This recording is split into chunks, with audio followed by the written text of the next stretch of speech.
of companies is situated right now to take advantage of that? Yeah. So, I was reading an article the other day talking about kind of what they call, regulatory arbitrage, right? And some of the early crypto companies no doubt benefited from this, right? You want to serve US customers, but then you're a US company, but yet you're overseas and you're kind of doing things that are not going to fly in the US, but you block US customers or something like that. And there's a lot of early day regulatory arbitrage. Some paid the price for that and some did really flew too close to the sun. Others are still kind of in, a gray zone, right? But I predicted that, the early kind of crypto ethos was banks will do away with Bitcoin, or Bitcoin will do away with banks, right? And crypto will do away with banks. And I think in some ways that was right, but not entirely in the sense that, Bitcoin is going to do away with banks. No, that's like saying we're never going to watch a movie again because Blockbuster Video stores went away. Banks are going to change. Banks are never going to go away. They're going to change. They're part of our country, part of our institution, part of the security of the U.S. dollar, right, and of our nations, right, and it's also a fundamental part of our society, right, is banking. But have banks given us the services that we need?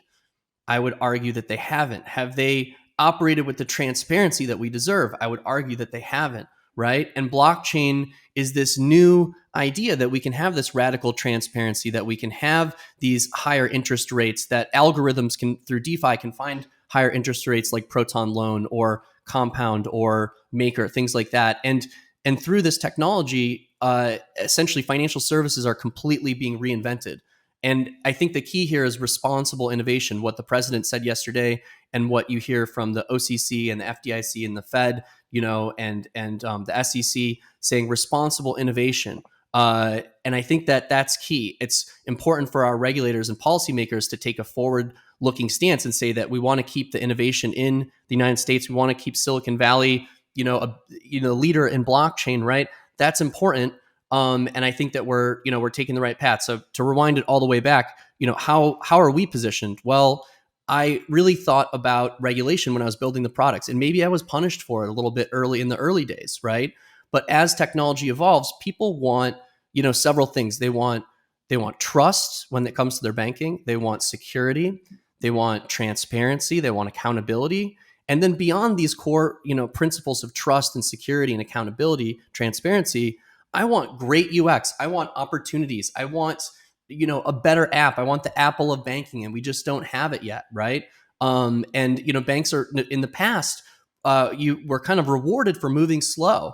So, crypto is rewarded for moving fast, really fast. It's 10 times faster than what's happening in fintech. So now fintech is jumping into crypto because it's innovating at a pace that has never happened before. So with Proton, we thought about decentralized identity. How can you identify yourself? In the future, you'll need to be able to identify yourself, but with storing the minimal amount of data, because exchanges and other providers, they're going to follow the rules and regulations, and they also have their fraud and other security concerns, but they also don't want to overwhelm you with asking you for data or slow you down in a sign-up process or something like that. So when I look at Apple Pay, when I look at Apple ID, that's awesome. That Face ID to sign up where I can mask my email and I can come in. So we thought about that, and we thought about identity. So we integrated, we built on top of WebAuthn protocol, Web Authentication Protocol. It hasn't really been used, I think, to recently to what it can do. But essentially, we positioned ourselves in a way that our software with webauth.com, you don't need to download it. It can sign with your face. You sign with your Touch ID, sign with your YubiKey or hardware. And through Proton Protocol, it can authenticate your identity securely without publicly sharing your PII, and also link fiat funding and traditional bank and legacy sources into blockchain, because that's what's missing, right? We have our dApps, we have our smart contracts, we have our things, but they live in the blockchain world. I have to go to MetalPay, I have to go to Coinbase, I have to go to Kraken and buy some Ether or buy some Proton or some crypto and then bring it out. The smart contracts and the dApps are not exactly talking to the banks and processors, and vice versa. So that's essentially what Proton is aiming to do. And by starting just simply with the identity, it's great because as regulations evolve, I don't want to have to type all this stuff out every time. I don't want to have all this data sitting out there and floating around on servers that don't necessarily need to have it.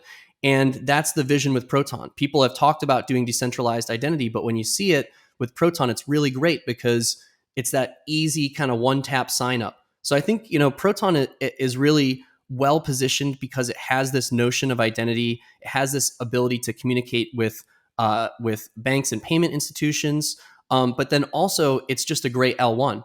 When we thought about fees, when we thought about user experience, what's kind of the big problem with Ethereum right now? It's the gas fees, right? For user experience, it's the gas fees, right?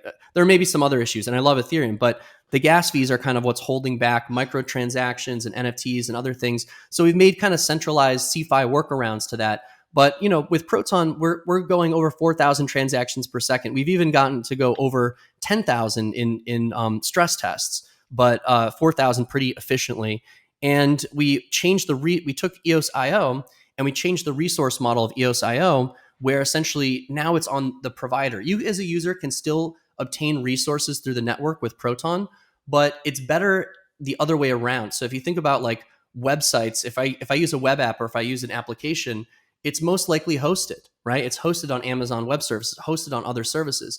And as a company, I'm paying that cost, and then I'm going to recoup it through products and services that I offer, whether that's B2C or B2B, whatever that might be. So when it comes to blockchain, why shouldn't it be the same way? If you're offering it an app, it's not going, as long as it's not going to cost you $20 a transaction, it's going to cost you a reasonable AWS level hosting fee, then yeah, everything should be free in your Proton app. And that's how we built it. So when you go to protonresources.com, you'll see it has that AWS Twilio SaaS feel. You can, subscribe for a recurring amount of Proton into your, a certain amount of Proton per month into your account. And now your users are not paying those fees. So that's another thing you'll notice about Proton. You get an X token like XUSDC or XBTC, and it costs you nothing when you come in. And so that's another really important part. I think that user experience and ability to have that reg tech built in natively is going to become more and more important.